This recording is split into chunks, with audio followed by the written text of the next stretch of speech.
Blessed be the name of God. There's a story told of the 6th century Irish saint, Saint Kevin, who was known for his intense prayerfulness. According to legend, at the beginning of Lent one year, Kevin settled down to pray. He stretched out his hands and sank deeply into prayer. His prayer was so deep that he didn't notice when a blackbird landed on his hand. So deep was his prayer that he also didn't notice when she flew away and came back again with a twig in her mouth. So deep was his prayer, in fact, that he didn't notice her flying back and forth throughout the day, hour after hour, bringing twig after twig, weaving them together in his hand. He didn't notice her bringing dry grass and weave that into the twigs either. He didn't notice until right at the end of the day when he opened his eyes and realized there in his hand was a perfectly woven nest and the blackbird sitting in it. And beneath her were 3 sky blue eggs. Now what shall I do, Kevin thought. Sister Blackbird has honored me with her company, trusted me with her young. Well, there's nothing for me to do but wait. And while I wait, I'll pray. So Kevin did. According to the story, he prayed for days, sitting quite still, not stopping to sleep or to eat.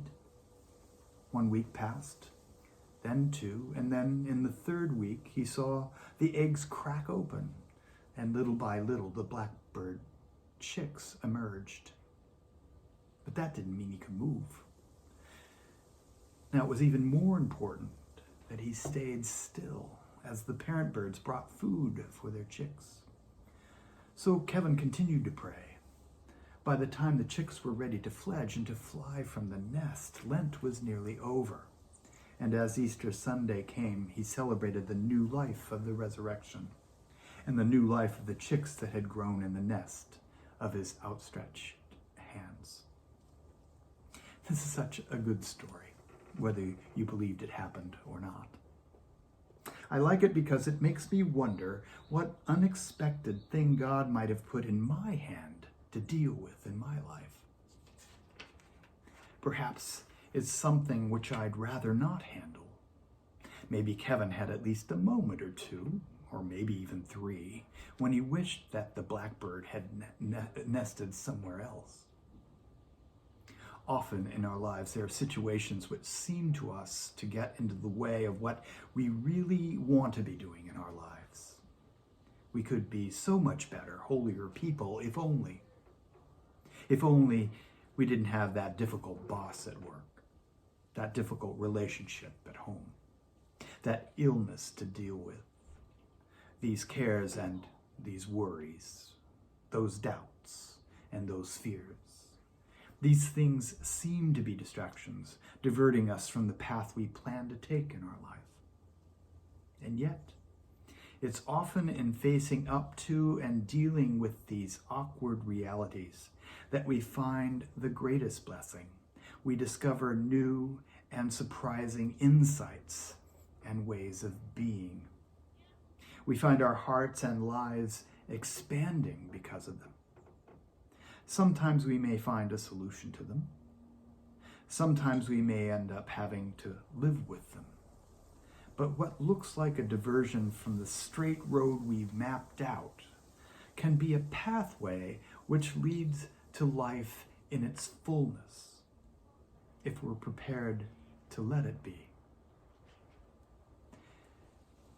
The gospel reading we heard this morning reminds me of that too. Jesus is in the territory of Tyre and Sidon, a foreign territory.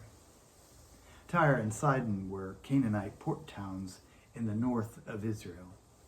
We're not sure why Jesus goes there. We're not told. He's certainly not making a seaside vacation. Tyre and Sidon were a byword in Israel for sin and trouble, rowdy towns where all sorts of people came and went, where sailors did what sailors have always done on their leave ashore. Maybe the father of the little girl whose mother comes to Jesus was a sailor. It's certainly unusual for a woman to be out on her own like this, taking the initiative and challenging male leaders. Maybe he was a sailor who had gone away to sea and never come back. A sailor with a woman in every port, and she just happened to be the woman in this one, in this port. We don't know. But she's obviously a nuisance, even to Jesus. His disciples beg him to send her away, and he's willing to do so. But she keeps working on Jesus, yelling at him until he gives her what she wants, her daughter's healing. And he doesn't just do this, he also acclaims her faith. It's really a strange and awkward story. Commentators have puzzled over and argued over it ever since it was written. Jesus seems so, well, un-Jesus-like, so rude. They've tried to candy coat the story and say that perhaps he doesn't really mean what he says when he compares her to a dog and tries to send her away. But I don't buy that. And I think if the gospel writers meant us to read it like that, they would have said so. I think it is what it seems to be, a story about Jesus learning and growing. I think that's precisely why he went to Tyre and Sidon, to challenge himself. And I think he found there a challenge that, even for him, felt like a bridge too far. But helped by this woman, who had just seemed like a nuisance at first, his vision expanded to include and embrace this Samaritan. The gospel writers, I believe, included this awkward story as an encouragement to their hearers, who were also often struggling to accept those who found their way into the early Christian community. Even Jesus found this tough, and yet, what a blessing there was in accepting this stranger, however strange. So, I wonder if we stretch out our hands in prayer today, as St. Kevin did, what or who will we discover that God has placed into them?